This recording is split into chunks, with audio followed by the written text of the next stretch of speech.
ఎడారిలో సెలయేర్లు. ఏప్రిల్ 6వ తేదీ కొరకు వ్రాయబడిన ఈ భాగాన్ని మీకు చదివి వినిపిస్తున్నది సహోదరుడు పాల్ సుందరం. ఆయన నాకు ఏమి సెలవిచ్చును? చూచుటకై నేను నా కావలి స్థలము మీదను గోపురము మీదను కనిపెట్టుకుని యుందును. హబక్కూకు గ్రంథము 2వ అధ్యాయము 1వ వచనము. కావలి వాళ్ళు కనిపెట్టినట్టు కనిపెట్టకపోతే అది దేవుని సహాయం కోసం కనిపెట్టడం కానే కాదు, సహాయమూ రాదు. ఆయన నుండి మనకి బలము, ఆపదలలో రక్షణ లభించడం లేదంటే మనం దానిని గురించి కనిపెట్టడం లేదన్నమాట. మనం మన గోపురం మీద నిలిచి కావలివాడిలాగా దూరాన వస్తున్న దేవుని రక్షణను, ఉపకారాన్ని చూడలేకపోతే అవి దూరంగా ఉండగానే మన హృదయపు ద్వారాలను బార్లా తీసి కనిపెట్టకపోతే అవి మరో దారిన తిరిగి వెళ్ళిపోతాయి.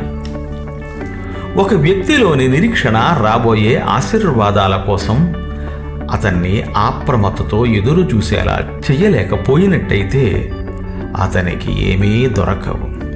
కాబట్టి మీ దైనందిన జీవితంలో దేవుని కోసం కనిపెట్టండి.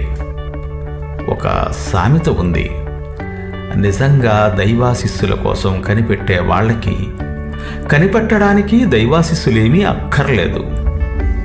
దీన్నే మరో విధంగా చెప్పుకుంటే, దైవాశిస్సుల కోసం కనిపెట్టని వారికి కనిపెట్టడానికి దైవాశిస్సులేమీ ఉండవు. వర్షం కురిసే వేళకి మన ఖాళీ కుండలను తెరిచి ఉంచితేనే గాని నీళ్లు పట్టుకోలేము. దేవుని వాగ్దానాల కోసం అడిగేటప్పుడు మనం వ్యాపార ధోరణిలో మన సామాన్యమైన బుద్ధి జ్ఞానాల్ని ఉపయోగించాలి. ఎలాగంటే, మీరు ఒక బ్యాంకుకి వెళ్ళారనుకోండి, ఒక మనిషి లోపలికి వచ్చి ఓ కాగితాన్ని కౌంటర్ మీద ఉంచి వెంటనే దాన్ని వెనక్కి తీసేసుకుని బయటికి వెళ్ళిపోయి ఇలా చాలాసార్లు చేస్తూ ఉన్నాడనుకోండి, అతనికి ఏమీ లాభం లేదు, సరికదా? ఆ మనిషిని లోపలికి రానియవద్దని అంటారు.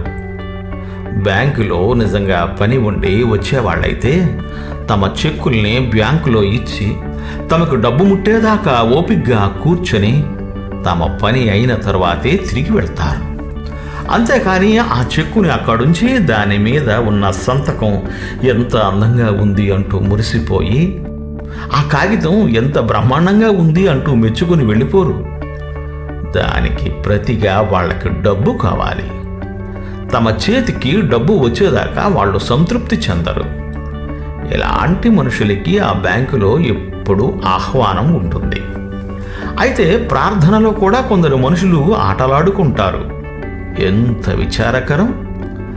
దేవుడు తమ ప్రార్థనకి జవాబివ్వాలని వాళ్ళు ఎదురు చూడరు. వీళ్ళు కేవలం ఆటలాడుకునే వ్యర్థులే.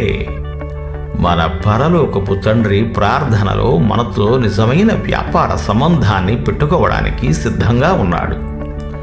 ప్రార్థన చెక్కుని పరలోకపు బ్యాంకులో ఇచ్చి మీ డబ్బు మీ చేతికి వచ్చేదాకా వేచి ఉండండి. నీ ఆశ భంగం కానేరదు. సామెతల గ్రంథము 24వ అధ్యాయము 14వ వచనం. దేవుడు మిమ్ము దీవించుగాక. Amen, amen.